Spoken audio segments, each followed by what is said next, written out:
Well, now to what is being hailed as the most significant Supreme Court decision on abortion in the last 2 decades, and it went in favor of abortion rights advocates.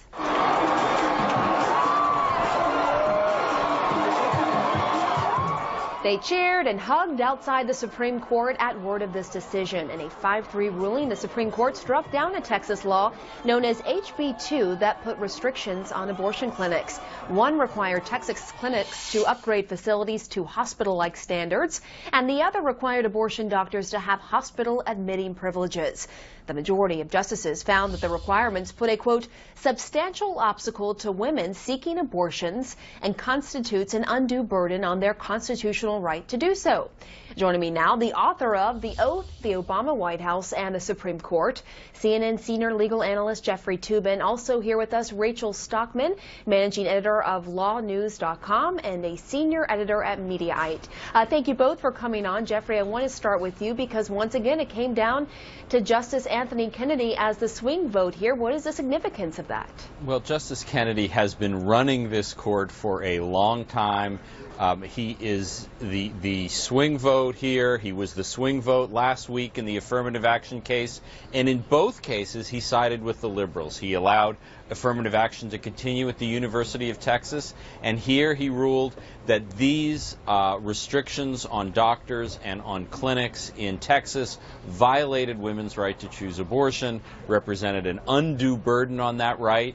And not only will the Texas rules fall, but almost certainly very similar laws in Mississippi and Louisiana and perhaps other states will now be struck down as well.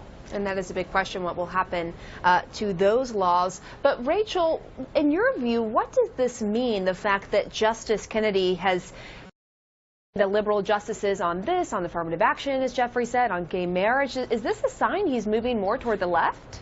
Well, I think it's interesting what Jeffrey Toobin pointed out, but I think there's something that's a little different about this particular opinion that came out today on abortion rights. And I don't know if Jeffrey would agree with me, but the way it was written, even though it was written by Justice Breyer, was very much in the fashion of how a Justice Kennedy swing-like opinion would have been written. He signed on to it. He didn't write it. It was very technical. It talked about medical evidence. It laid out the argument against Texas. So I do think that while this is interesting that Kennedy did come out on the side of the, quote, liberal justices, I don't necessarily think that it sets any kind of precedent, so to speak, that he's now going over to the liberal side.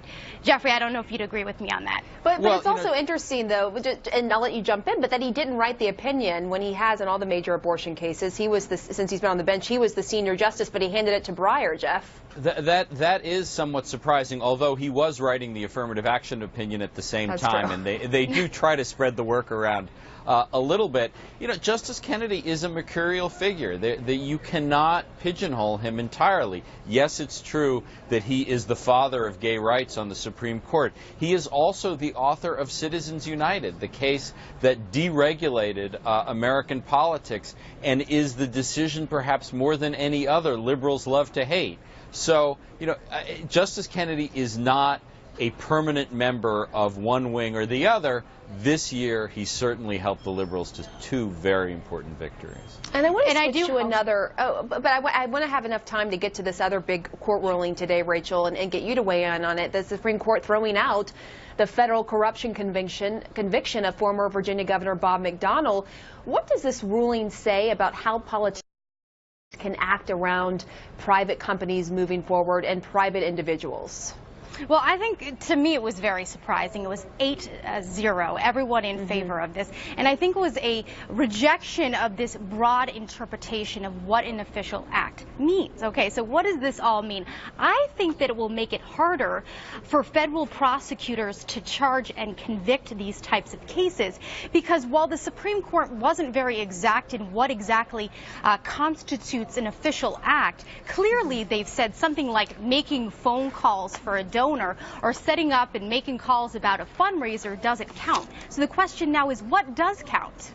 And it was so interesting that at the very end of the opinion written by Chief Justice Roberts, he says, there is no doubt that this case is distasteful. It may be worse than that, but was the behavior criminal? this could be retried. We will have to see what happens. Rachel Stockman, Jeffrey Toobin, thank you very much to both of you.